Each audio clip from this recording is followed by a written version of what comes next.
IAS Tukaram मुंडे, नाम तो आपने सुना ही होगा। जी नहीं, आपने ये नाम सुना नहीं होगा, क्योंकि ये इतने फेमस इंसान नहीं हैं, क्योंकि वो बहुत ज़्यादा ईमानदार हैं। और आज का मेरा क्वेश्चन भी यही है, क्या ईमानदार अफसर सिस्टम्स के लिए बहुत बड़ी मुश्किल खड़ी कर सकता है या मुश्किल होता है? तो दोस्तों, ये जो आईएएस तुकाराम मुंडे हैं, ये मुंबई में एफडीए कमिश्नर हैं। एफडीए मतलब फूड एंड ड्रग एडमिनिस्ट्रेशन, इसके ये कमिश्नर हैं। अब दोस्तों, इनके नाम से बॉम्बे में रेस्टोरेंट्स घबराने लगे हैं, जिसके डिपार्टमेंट ने बड़ी बड़ी फूड चेन्स पर एक्शन लिया है। और फिर यही एनफोर्समेंट टीम भाई साहब बॉम्बे हाई कोर्ट की कैंटीन तक पहुंच गई। कैसे पहुंची ये मैं आपको इस वीडियो में आगे बताऊंगा। 3 कैंटीनों की इंस्पेक्शन हुई, 2 के पास तो एफएसएसएआई के लाइसेंस ही नहीं था, उनका बिजनेस इन्होंने रोक दिया। तीसरी को इन्होंने इंप्रूवमेंट का नोटिस दे दिया। यानी जहां पे आम आदमी कानून की बात सुनता है, वहां भी कानून ने दरवाजा खटखटा दिया दोस्तों। किसका? एफडीए के कानून का। अच्छा देखिए, इनकी एक केवल प्रॉब्लम आज की नहीं है साहब, 20 साल में इनके 25 ट्रांसफर हुए हैं। आज हम बताएंगे, हर पोस्टिंग के साथ इनका नया विवाद जुड़ता है, और हर विवाद इनका जो शुरू होता है वो इनकी ईमानदारी से होता है, और इसीलिए इनको रियल सिंघम भी बोलते हैं मुंबई में। इनके जो सपोर्टर्स हैं वो नेचुरल बोलते हैं कि इतने ट्रांसफर हुए हैं क्योंकि ईमानदार ऑफिसर की एक कीमत है, वो चुकानी पड़ती है। क्रिटिक्स कहते हैं कि भाई ऑफिसर ईमानदार हो सकता है, लेकिन उनका तरीका भी सवालों से ऊपर नहीं है। उनको ठीक से कम्युनिकेशन नहीं आता है, उनको कम्युनिकेशन उनका बेटर होना चाहिए था। तो आज बात करते हैं कि आखिर ये असली तुकाराम मुंडे हैं कौन। एक ऐसे ऑफिसर जिनकी ऑनेस्टी के साथ उनकी वर्किंग स्टाइल भी कंट्रोवर्सी पैदा करती है। आज ये डॉट्स जोड़ेंगे, उनकी थोड़ा फैमिली के बारे में बताएंगे, उनकी पोस्टिंग्स के बारे में बताएंगे, और उनका आज की डेट में क्या रिलेशन है शाहरुख खान से और अजय देवगन से और टाइगर श्रॉफ से। ये बात कैसे कह रहा हूं मैं, चलिए ये बात आज हम समझते हैं। पहले थोड़ा सा इनकी फैमिली के बारे में जान लेते हैं। ये एक किसान घर में पैदा हुए हैं साहब। 1975 में इनका जन्म हुआ था, और जगह थी महाराष्ट्र का बीड डिस्ट्रिक्ट। बीड आपको पता है बहुत फेमस डिस्ट्रिक्ट है गुंडागर्दी के लिए, और इनका खास तौर से इनका काम तडोसाना जो इनका गांव था वो और फेमस है। इनका कोई प्रिविलेज्ड अर्बन बैकग्राउंड नहीं था दोस्तों, गांव में पैदा हुआ था, किसान फैमिली है। बचपन में खेती में हाथ बढ़ाते थे, साथ में पढ़ाई में बहुत अच्छे थे। सब्जियां बेचने के लिए वीकली मार्केट जाते थे। सुन रहे हैं आप? सब्जियां बेचने वीकली मार्केट जाते थे और साथ में अपनी पढ़ाई करते थे। यह रहा उनकी शुरुआती जिंदगी का हिस्सा। उसके बावजूद इतना ईमानदार आदमी, क्या इनको अवार्ड नहीं मिलना चाहिए? चलिए, इनकी स्कूलिंग कहाँ हुई थी? जिला परिषद स्कूल में, वहाँ पे उनकी एजुकेशन हुई, और बाद में इन्होंने डॉक्टर बाबा साहब अम्बेडकर यूनिवर्सिटी से इन्होंने पढ़ाई की। हिस्ट्री में बैचलर्स ऑफ डिग्री है, और पॉलिटिकल साइंस में मास्टर की डिग्री ली। इनका लक्ष्य था यूपीएससी क्रॉस करना। 2014 में इन्होंने सिविल सर्विसेज एग्जाम क्लियर किया, ऑल इंडिया रैंक मिली 20। वाह! और ये तो मेरे ख्याल से आईएफएस में भी जा सकते थे। इसके बाद 2005 बैच में ये महाराष्ट्र कैडर के आईएएस ऑफिसर बने। अब यहां एक बात समझिए, किसी भी आईएएस ऑफिसर के कैरियर में सबसे बड़ी उपलब्धि होती है आईएएस बनना, लेकिन तुकाराम मुंडे की कैरियर की पहचान सिर्फ आईएएस बनने से नहीं बनी दोस्तों। बहुत आईएएस होते हैं, उनकी पहचान बनी उनके काम करने के तरीके से, और यहां से ये कहानी बहुत इंटरेस्टिंग हो जाती है दोस्तों। तो लास्ट तक बने रहिएगा, बहुत अच्छा वीडियो होने वाला है। पहला सवाल, आखिर इतने ट्रांसफर्स क्यों? मतलब 20 साल की सर्विस और 25 ट्रांसफर्स, ये कैसे हो गया? ये कोई, देखिए, उसमें कुछ ट्रांसफर ऐसे होते होंगे जो कि टाइम बाउंड है, और लेकिन फिर भी 25 ट्रांसफर्स 20 साल में, ये बहुत अलग बात बोलता है। ये एक असाधारण रिकॉर्ड है। अब देखिए उनकी फैमिली को क्या होता होगा। उनका एक बेटा एक बेटी है। वो सोचिए कि उनको कैसे दिक्कत होती होगी। 20 साल में 25 बार ट्रांसफर, अलग अलग जगह पे, कहाँ कहाँ फैमिली लेके जाते होंगे। कैसे करते होंगे। और यहां पे देखिए एक पैटर्न जरूर दिखाई देता है कि इनके भाई साहब ट्रांसफर होते हैं, और यहां पर इसीलिए जो एक रूल्स होते हैं उसका जो एनफोर्समेंट होता है वो कहते हैं जी ये सब तो साहब नॉर्मल ट्रांसफर्स हैं। हमेशा यही बोला जाता है कि ये तो एनफोर्समेंट वाले हैं, ये यहाँ पे ट्रांसफ़र हो गया, वहाँ ट्रांसफ़र हो गया, ये नॉर्मल ट्रांसफर्स हैं, ऐसे बोला जाता है। लेकिन उसका जो असली रीज़न है वो मैं आपको आगे बताऊंगा। इन्होंने क्या क्या किया दोस्तों, इलीगल कंस्ट्रक्शन हो या प्रॉपर्टी टैक्स हो, एनक्रोचमेंट हो, गवर्नमेंट स्पेंडिंग हो, और अब लेटेस्ट फूड सेफ्टी हो, ये कंप्रोमाइज करने के लिए बहुत ज्यादा फेमस नहीं है, और यही उनकी सबसे बड़ी ऑनेस्टी है। लेकिन क्रिटिक्स कहते हैं कि साहब यही उनकी सबसे बड़ी प्रॉब्लम भी है। इवन एक ऑफिसर ने इनके बारे में कहा था, यार थोड़ा बहुत तो कर लेना चाहिए, सुन लेना चाहिए, क्योंकि हर चीज परफेक्ट नहीं होती। इन्होंने परफेक्शन में क्या क्या किया मैं आपको बताता हूं। सोलापुर, इनको बोला जाता है वाटरमैन ऑफ महाराष्ट्र।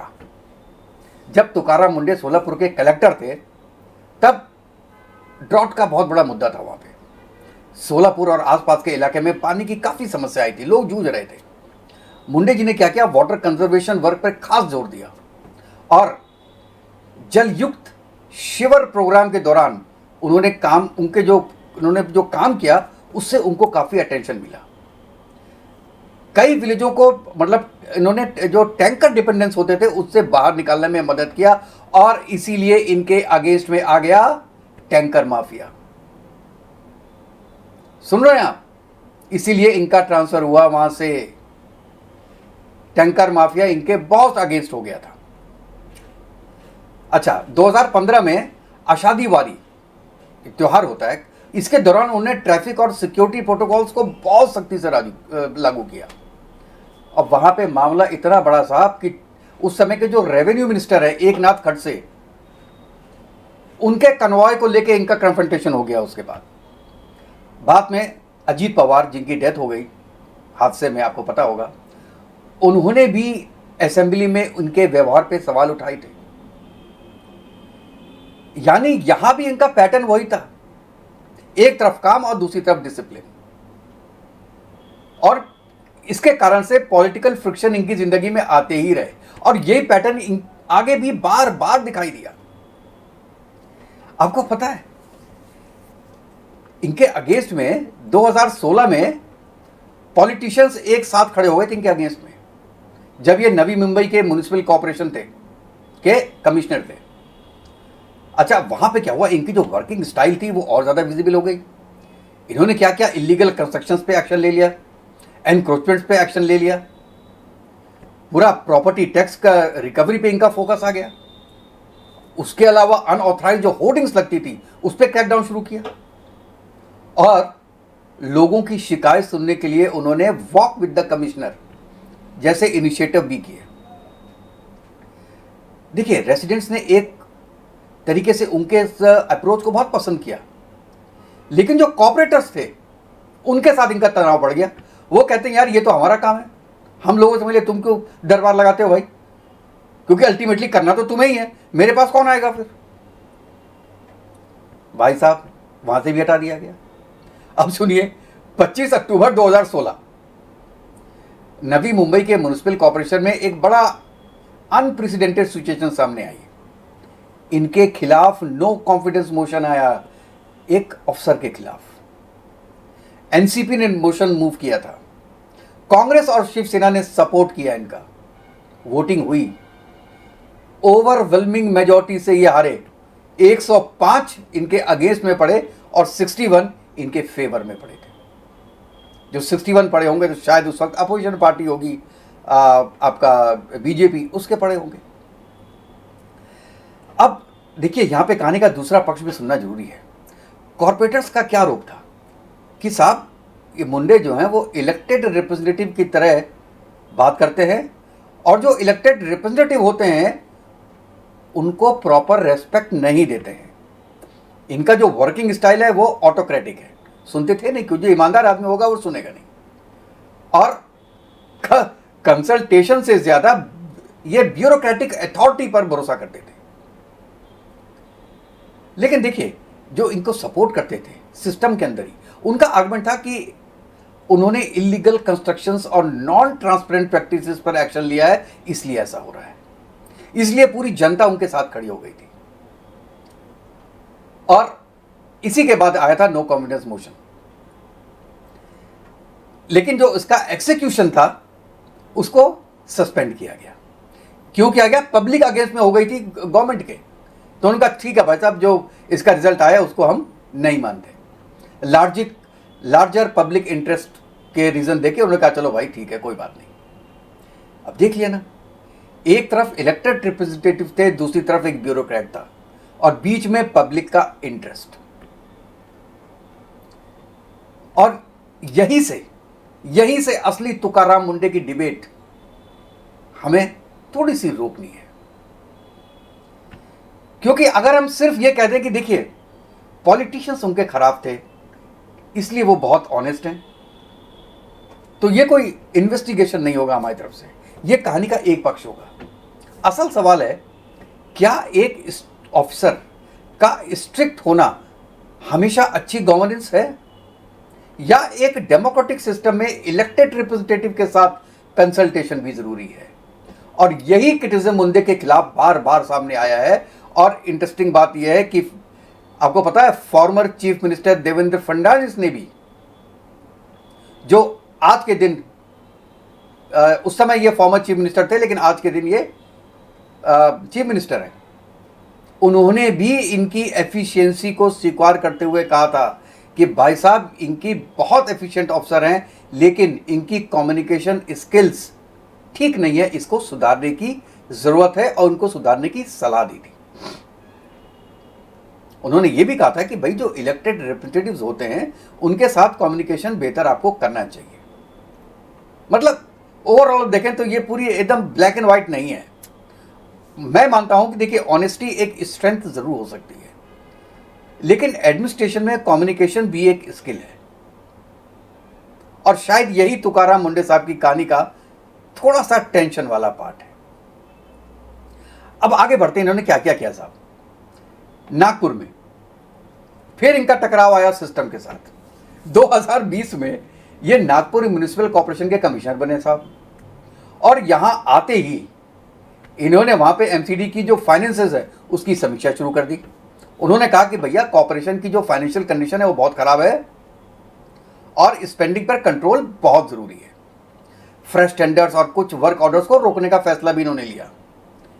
फिर वही प्रतिक्रिया आई, पॉलिटिकल लीडर्स नाराज हो गए, आरोप लगे कि ये डेवलपमेंट के काम को रोक रहे हैं। दूसरी तरफ मुंडे का आर्गुमेंट यह था कि अगर कॉर्पोरेशन की फाइनेंशियल पोजीशन इतनी मजबूत नहीं है तो बिना पैसे के कमिटमेंट कैसे बनाए जाएं। यानी एक बार वही कन्फ्लिक्ट दोबारा आ गया, पॉलिटिकल एक्सपेक्टेशन बनाम एडमिनिस्ट्रेटिव डिसिप्लिन।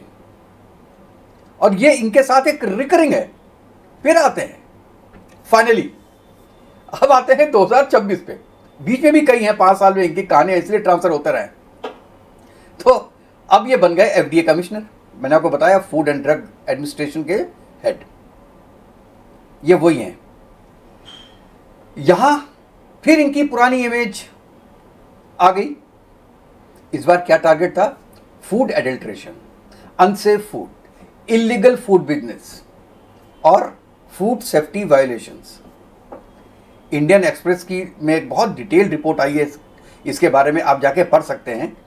उसके अनुसार एफडीए ने सिर्फ 2 महीनों में दोस्तों 1100 से ज्यादा रेड्स किए हैं। अब आते हैं शाहरुख खान लोग ना, गुटखा नेटवर्क्स के खिलाफ भी इसने एमसीओसीए मौका तक इन्वोक कर दिया भाई साहब। और बहुत ज्यादा इसमें एस्टेब्लिश्ड इंस्टीट्यूशंस थे, उनके लाइसेंस पर भी इन्होंने एक्शन लिया। फिर बड़े बड़े ब्रांड्स भी इसके क्रैकडाउन में आ गए। कुछ डोमिनोज आउटलुक्स के लाइसेंस फूड सेफ्टी रेगुलेशन के चलते रद्द कर दिए। अब सोचिए, एक तरफ रेस्टोरेंट ओनर्स हैं, दूसरी तरफ रेगुलेटर, और रेगुलेटर का चेहरा क्या है? तुकाराम मुंडे। लेकिन उससे ज़्यादा इंटरेस्टिंग इंसिडेंट अभी बाकी है दोस्तों, बहुत मज़ेदार है, सुनिए। यह है बॉम्बे हाईकोर्ट की कैंटीन के बारे में। बॉम्बे हाईकोर्ट में फूड जो एस्टेब्लिशमेंट्स हैं, एक बहुत इंपॉर्टेंट सवाल उठा। उन्होंने कहा कि क्या एफडीए का एक्शन सिर्फ प्राइवेट एस्टेब्लिशमेंट तक ही सीमित है क्या, या गवर्नमेंट और सेमी गवर्नमेंट एस्टेब्लिशमेंट में भी इनका कुछ हाथ है, या उसमें भी कुछ ये कर सकते हैं क्या। कोर्ट ने इनको बुलाया और कहा साहब आप तो छोटे छोटे जो वेंडर्स हैं आप उनको परेशान कर रहे हो, जितनी भी सरकार की कैंटीन है उनका क्या है, उनको तो आप छूते नहीं हो। तो उसके बाद और ये इन्होंने क्या किया, अब उसके बाद एफडीए की टीम पहुंची बॉम्बे हाईकोर्ट प्रीमिसेस में। 3 कैंटीन्स का इंस्पेक्शन हुआ, एक बॉम्बे बार एसोसिएशन की, एक advocates association of western India की और एक हाईकोर्ट स्टाफ की। और इंस्पेक्शन में 2 कैंटीन्स के पास वैलिड FSSAI लाइसेंस नहीं मिले। अच्छा, नेचुरल है कि एफडीए ने दोनों को फिर स्टॉप बिजनेस नोटिस कर दी। तीसरी कैंटीन के पास लाइसेंस था, लेकिन उसे इन्होंने इंप्रूवमेंट नोटिस दिया। अच्छा, यहां पे आईनी ये है, इंप्रूवमेंट नोटिस क्यों दिया, क्योंकि वहां पे कॉकरोच मिल गए थे। ये कॉकरोच जनता पार्टी वाले कॉकरोच नहीं, हो सकता है वो भी मिल जाए कुछ दिनों में वहां, लेकिन असली वाले कॉकरोच मिले, इनको दिखाई दिए। तब कोर्ट ने बोला भाई साहब इतनी बड़ी कैंटीन है साहब, ये छोटी मोटी चीज़ें तो होती रहती हैं। उन्होंने कहा ना, ये हाइजीन का सवाल है, हम देख के मच्छी तो जो चींटी होती है, मक्खी होती है, हम उसको निगल तो नहीं सकते ना देख कर भी। अब आप ये देखिए, इस पूरी घटना की आयरनी देखिए। हाई कोर्ट जहां कानून का इंटरप्रिटेशन होता है, वहीं एफडीए ने फूड सेफ्टी लॉ के तहत कैंटीन को इंस्पेक्शन कर दिया। नेचुरल है, और जहां लाइसेंस नहीं था वहां पे एक्शन हुआ। यही वो पॉइंट है जहां मुंडे सपोर्टर्स बोलते हैं भाई रूल इज रूल, सामने कौन है ये देखना जरूरी नहीं है, और जो आपका स्ट्रिक्ट एक्शन है वो आपको लेने की जरूरत है। लेकिन यहां पे क्वेश्चन है कि क्या जो स्ट्रिक्टनेस है कभी ओवर रीच बन सकती है, क्योंकि हाल ही में बॉम्बे हाई कोर्ट ने उसके बाद जो मुंडे लेड एफडीए है उसके कई एक्शंस पे बहुत सख्त टिप्पणियां भी की हैं। एक किस्सा बताता हूं, मेडिसिन रिलेटेड मामले में कोर्ट ने जो एफडीए ने कार्रवाई की उनके ऊपर, उस पर एक सवाल उठाया। कोर्ट ने कहा कि साहब जो मेडिसिन की रेगुलेटरी पावर है उसको अच्छी तरीके से इस्तेमाल होना चाहिए, वो आपके पास नहीं है। और उसके अलावा भी एक मिल्क सप्लायर मामले में भी कोर्ट ने जो प्रोसीजर होता है, हियरिंग होते हैं, उसको सवाल उठाए। ये पॉइंट है, इंपॉर्टेंट है, क्योंकि अगर हम सिर्फ मुंडे साहब को हीरो बना देंगे तो दूसरी तरफ की हम स्टोरी सुन नहीं पाएंगे। क्योंकि मैं यहां पे ये बोलता हूं कि रेगुलेटर को स्ट्रिक्ट बिल्कुल होना चाहिए, लेकिन ड्यू प्रोसेस भी जरूरी है, लॉ एनफोर्समेंट भी जरूरी है, और जो प्रोसीजर है वो भी एक तरीके से लॉ का हिस्सा है। यानी मैं बार बार बोल रहा हूं, ईमानदारी और स्ट्रिक्टनेस अपने आप में पर्याप्त नहीं है, और एक एडमिनिस्ट्रेटर को बहुत फेयर भी होना पड़ता है दोस्तों, ये भी बहुत ज़रूरी है। और उसको साथ साथ में ट्रांसपेरेंट भी होना पड़ेगा, क्योंकि क्वेश्चंस तो आए ना कि आप सेलेक्टिव कर रहे हैं, जबकि उन्होंने सेलेक्टिव नहीं किया होगा। क्वेश्चंस होते हैं, और जो भी वो एक्शन ले वो लीगली सस्टेनेबल भी होना चाहिए, और यहीं पे टेस्ट होता है आईएएस मुंडे जी का। तो अब वापस आते हैं दोस्तों शुरू से, जहां पे शुरू किया था, उसी एक सवाल पे जिसमें ये पूरी कहानी शुरू हुई थी। लगभग 25 ट्रांसफर्स। क्या हर ट्रांसफर इसलिए हुआ क्योंकि वो टू ऑनेस्ट थे? नहीं, इतना सिंपल कंक्लूजन हम निकाल नहीं सकते हैं। कुछ ट्रांसफर इनके एडमिनिस्ट्रेटिव भी हुए होंगे, कुछ गवर्नमेंट के डिसीजन भी हुए होंगे, उसमें कुछ पॉलिटिकल फिक्शन भी रहा होगा, लेकिन उनके पूरे कैरियर में ये एक रिकरिंग पैटर्न जरूर दिखाई देता है। वो जिस पोस्टिंग में जाते हैं वहां रूल्स को एग्रेसिवली एनफोर्स करते हैं। इससे कुछ लोगों को फायदा होता है, कुछ लोगों को नुकसान होता है। कुछ लोग इसलिए उनको हीरो मानते हैं और कुछ लोग उन्हें डिफिकल्ट एडमिनिस्ट्रेटिव मानते हैं। और यही यही है इनकी पूरी पूरी कहानी। और बिगर क्वेश्चन अगर हम कहें तो क्या तुकाराम मुंडे रियल लाइफ सिंघम है? शायद हाँ, शायद ना। उसके लिए हमको और स्टडी करना पड़ेगा इनके जो प्रोसेस हैं, इनकी जो एक रेपुटेशन है, इंटीग्रिटी है, अनकम्प्रोमाइजिंग स्टाइल है, और जो इनको पब्लिक सपोर्ट मिला है, उसके हिसाब से लगता है हाँ। लेकिन जो पॉलिटिकल फ्रिक्शन है और स्ट्रिक्ट एनफोर्समेंट है, वो कुछ मामलों में मुझको लगता है कि जुडिशियल स्क्रूटनी होनी जरूरी है। और एक क्वेश्चन यहां यह भी उठता है कि क्या IAS system, Indian administrative services system, एक ऑनेस्ट ऑफिसर को काम करने की पर्याप्त फ्रीडम देता है? और अगर देता है तो 20 साल में 25 ट्रांसफर क्यों? और क्या ऑनेस्ट ऑफिसर को भी सिस्टम के जो डेमोक्रेटिक तरीके हैं और लीगल चेक्स हैं, उनको भी गंभीरता से स्वीकार करना चाहिए? मेरे हिसाब से एक ब्यूरोक्रेसी के लिए दोनों चीजें जरूरी है, ऑफिसर की इंटीग्रिटी भी और सिस्टम के चेक्स और बैलेंसेस भी। क्योंकि डेमोक्रेसी में ना पॉलिटिशियन कानून से ऊपर है, ना ब्यूरोक्रेट, ना ही कोई बिजनेस। और शायद यही तुकाराम मुंडे की पूरी कहानी का सबसे बड़ा लेसन है कि एक अच्छा ऑफिसर सिर्फ पावरफुल होना नहीं चाहिए, उसे अकाउंटेबल भी होना चाहिए, और सिस्टम को भी ईमानदार ऑफिसर को काम करने की जगह देनी चाहिए, स्पेस देनी चाहिए। और जो अभी उन्होंने लेटेस्ट किया है, जो मौका लगाया है, और एक उन्होंने ऑर्डर दिया है इन तीनों एक्टर्स को, जिसने विमल इलायची के ऐड किया है, उसमें उन्होंने बहुत डायरेक्ट बोला है कि साहब ये आप गुटखे का ऐड कर रहे हो, आप नाम इलायची का ले रहे हो, लेकिन दुनिया जान रही है कि ये गुटखा है, इलायची नहीं है। कितनी इलायची सेल हुई है पूरे आपकी साल में, ये बताइए। पूरा रिकॉर्ड मान लिया। तो शाहरुख खान का एक पहले का ट्वीट भी अब काफ़ी नज़रों में आ रहा है, जिसने कहा है साहब आपको बंद करना हो तो बंद करो ना गुटखा, हमारे पेट पे क्यों लात मार रहे हो, हमको तो पैसे मिल रहे हैं। अरे हमको वो पैसे देने को तैयार है, इसलिए अगर उसका सामान बिकेगा ही नहीं तो वो हमको पैसा क्यों देगा? तो सामान बंद करो। हमको क्यों बंद कर रहे हो, हमको क्यों नोटिस दे रहे हो? बात भी लॉजिकल है। वो तो ऐड कर रहे हैं, वो ड्रिंक का ऐड करता है, किसी जो लीकर होता है लीकर का ऐड करते हैं, तो क्यों? क्योंकि लीकर वाले पैसे देते हैं ना भाई, रॉयल स्टैग को पैसे नहीं देता था, तो जब पैसे मिलते हैं उनको तो वो ऐड करते हैं। ठीक है, कुछ हैं ऐसे हीरोज और हीरोइंस जो कि गलत चीज़ का ऐड नहीं करते। अमिताभ बच्चन नहीं करते हैं, पहले बीच में किया है उन्होंने कुछ, बाद में मना कर दिया। अक्षय कुमार नहीं करते, कुछ करते हैं, ये उनकी अपनी थिंकिंग है। कोई ये कहे कि यार शाहरुख खान के पान पराग खाने से दुनिया पान पराग खाने लगेगी, थोड़ा बहुत फर्क तो जरूर पड़ता होगा, लेकिन इतना ज़्यादा नहीं।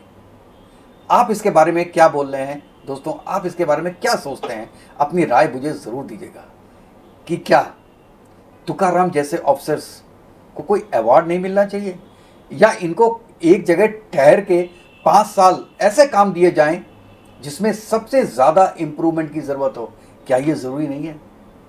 क्या ये दुनिया को दिखाना ज़रूरी है कि एक ईमानदार ऑफिसर ज़्यादा दिन काम नहीं कर सकता? 20 साल में 25 ट्रांसफ़र। इसके बारे में आपकी राय क्या है दोस्तों? आप अपने राय ज़रूर दीजिएगा, अपने कमेंट में लिखिएगा, और ये वीडियो अगर आपको पसंद आई हो तो शेयर भी कीजिएगा और लाइक भी कीजिएगा। तो नेक्स्ट वीडियो मिलते हैं, तब तक के लिए जय हिंद, जय भारत, वंदे मातरम। खुश रहिएगा दोस्तों, स्वस्थ रहिएगा।